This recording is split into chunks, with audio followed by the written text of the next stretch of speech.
Here's the fundamental difference. First of all, we have jurisdiction here in Congress on the EPA. I don't have jurisdiction on the governor. I don't have jurisdiction. I have jurisdiction to call him up here, and Republicans did call him up here. He volunteered to be here, and we are investigating. This is our third hearing on this topic. But here's the fundamental difference, and I hope you and I hope everybody understands this. I see responsibility. I see people that are getting fired. I see changes.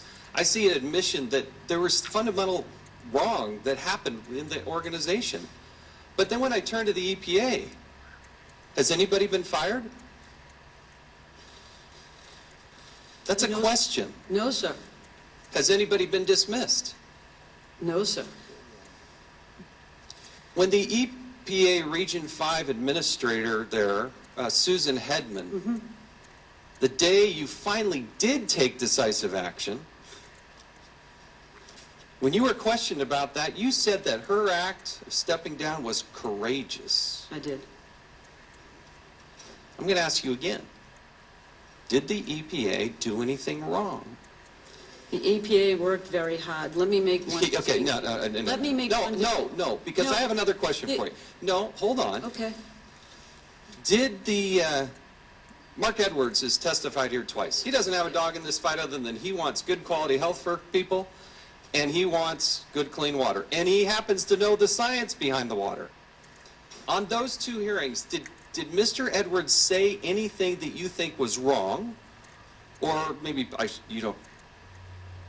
or inaccurate? Do you think Mr. Edwards said anything that was inaccurate or wrong in those two testimonies? I think he was not at all informed about what EPA did. I think he knows nothing about the law, which he readily admits. He knows doesn't nothing. know how we're supposed to work in the system. He doesn't understand that the problem itself was the responsibility of the states. Oversight was our responsibility. We took that seriously, and we conducted it. Does that mean I don't have regrets? Because I'd really like No, to that's a whole different standard. Everybody can say that's cheap. Oh yeah, we just got regrets. No, that's cheap. That's cheap. Well, so you have to look at how the law works, and we did. Yeah, you know what? And it failed. You failed.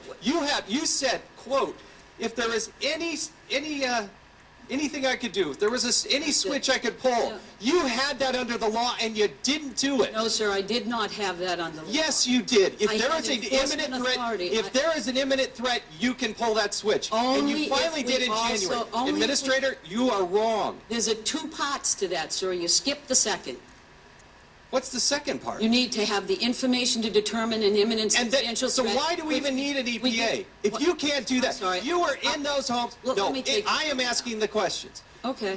Yes, okay. In February is when you first arrived on the scene, and it wasn't until January of the next year that you actually did something. That's the fundamental problem. Don't look around like you're mystified. That's what happened. Miguel Del Toro showed up in February. You didn't take action. You didn't.